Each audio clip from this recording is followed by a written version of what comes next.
இந்த இடத்தில் மிகப்பெரிய ஆளுமைகள் இங்கே இருக்கிறார்கள். ஒன்று கவி பேரரசு.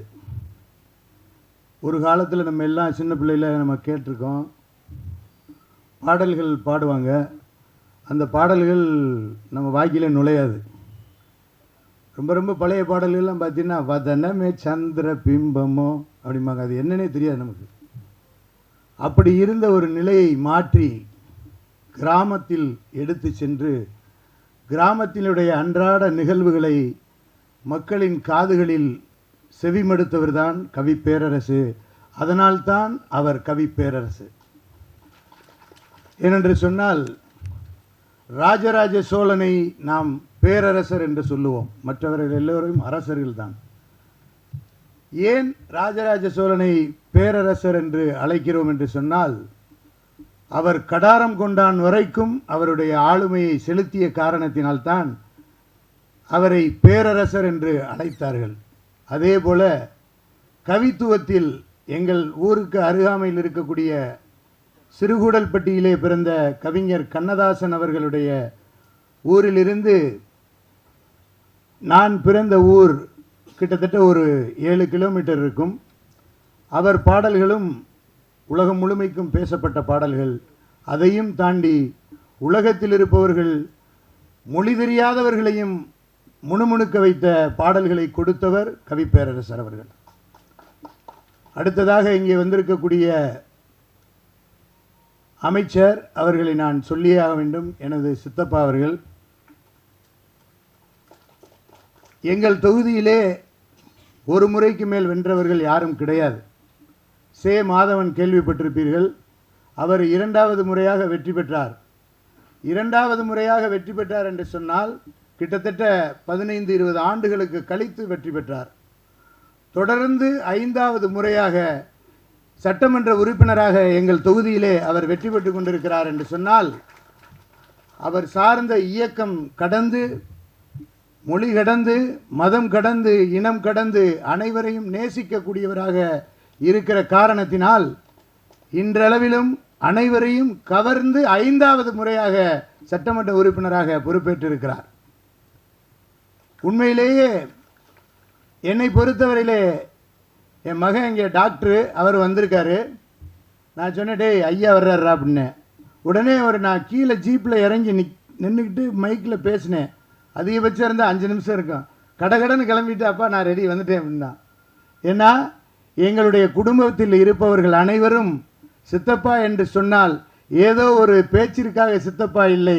உண்மையிலே என் தகப்பனோடு பிறந்த சித்தப்பாவை கூட அந்த அளவுக்கு நினைத்ததில்லை. அந்த அளவிற்கு எங்களுடைய மனங்களை கவர்ந்தவர் இந்த வேட்டைக்காரியை துவக்கி வைப்பதற்கு வந்திருக்கிறார் என்று சொன்னால், நீங்கள் இந்த தயாரிப்பாளர் கவலைப்பட வேண்டாம், வெற்றிக்கு சொந்தக்காரர் அவர்.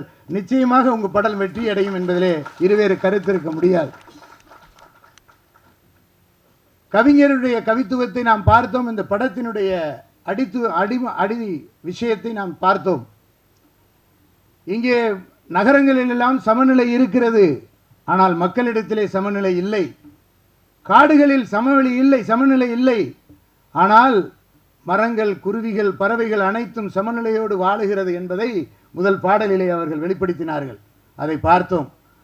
அதை பார்த்த பொழுது மக்களெல்லாம் இப்பொழுது நாம் நேசிக்க தவறிவிட்டோம். இப்பொழுது கூட சொன்னார், செங்கல் சூளையிலே அடிமைத்தனம் இருக்கிறது என்று சொன்னார். அதற்கு காரணம் என்ன?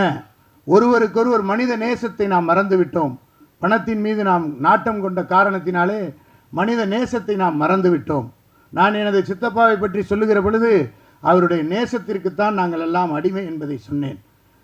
நாம் இங்கே சென்னையிலே நாம் பார்த்தோம், தரையிலே நடப்பவர்கள் எல்லாம் தண்ணீரிலே தத்தளித்து கொண்டிருந்தோம். அதற்கு காரணம் என்ன?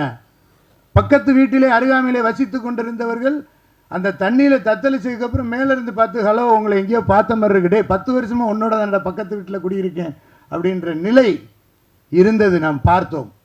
அதற்கு காரணம் என்ன? மனிதநேயம் கொஞ்சம் கொஞ்சமாக குறைந்து விட்டது. நாம் வீடுகளிலே இருக்கக்கூடிய நல்ல நிகழ்ச்சிகள், சுப நிகழ்ச்சிகள் எல்லாம் பார்ப்போம். அங்கெல்லாம் பார்த்தீங்கன்னா, ஒரு கல்யாண வீட்டுக்கு போகிறோம், ஒரு துக்க வீட்டுக்கு போகிறோம், எந்த வீட்டுக்கு போனாலும் அந்த வீட்டில் இருக்கக்கூடிய சொந்தக்காரர்கள் எல்லாம் வரவேற்பாங்க. நான் இன்னைக்கு ஒரு வீட்டுக்கு நான் விருந்துக்கு போயிருக்கேன். 3 பிள்ளையும் நல்ல கலர் கலராக 3 பிள்ளைய நிற்கிறாங்க, வாங்க வாங்க வரவேற்கிறாங்க, எல்லாமே கொடுக்குறாங்க. நம்ம சொந்தஞ்சுரத்தில் இப்படி ஒரு பிள்ளைய கலராக பார்த்தது இல்லையே, வித்தியாசமாக இருக்கே அப்படின்னு கேட்டால் அதை கூட வாடகைக்கு அமர்த்தி வரவேற்கிற நிலை இன்று மாறி இருக்கிறது. அதனால்தான் இன்றைய தினமும் அடிமைத்தனம் இருக்கிறது என்று பதிவிட்டு, இந்த சமூகத்தில் இருக்கக்கூடிய நிகழ்வுகளில் நாம் எல்லாம் என்ன நினைத்து கொண்டிருக்கிறோம்? நான் 18ஆம் படி கருப்பரை வணங்கக்கூடியவன், எங்கள் சித்தப்பார பெரிய கருப்பன். ஆகவே கருப்பரெல்லாம் உங்களுக்கு நாங்கள் வந்திருக்கிறோம், நீங்கள் இந்த மூவிக்கு பேரும் ஆரம்பத்திலே கருப்பருடைய ஆசி இருக்கிறது என்று சொல்லி இருக்கிறீர்கள். நிச்சயமாக இந்த பட்டம் வெற்றியடைய வேண்டும். அது காவல்துறையின் சார்பாக நான் முழு மனதோடு வாழ்த்துகிறேன். மேலும் வேட்டைக்காரியினுடைய புகழ் ஓங்குவட்டும். உங்களுடைய இந்த படத்தினுடைய ஹீரோ அதில் பார்க்கல வேறு மாதிரி இருக்கார், இங்கே பார்க்கல வேறு மாதிரி இருக்கார். ஒருவேளை டபுள் ஆக்டாக வந்துட்டீங்களா என்னன்னு தெரியல. மட்டும் எங்கள் ஊர் பக்கத்தூர்காரரு, சொந்தக்காரரு, ஒரு அடிப்படையிலிருந்து மிகப்பெரிய லெவலுக்கு வந்தவர். பேரரசு அவருடைய படங்கள் எல்லாம் வெற்றி படங்களை தந்தவர். அவரும் இங்கே வந்திருக்கிறார். நிச்சயமாக அடுத்து அவரோட ஒரு கூட்டணி அமைச்சு அடுத்து நீங்கள் பண்ணுங்கள். உங்களுடைய வாழ்த்துக்கள். நன்றி, வணக்கம்.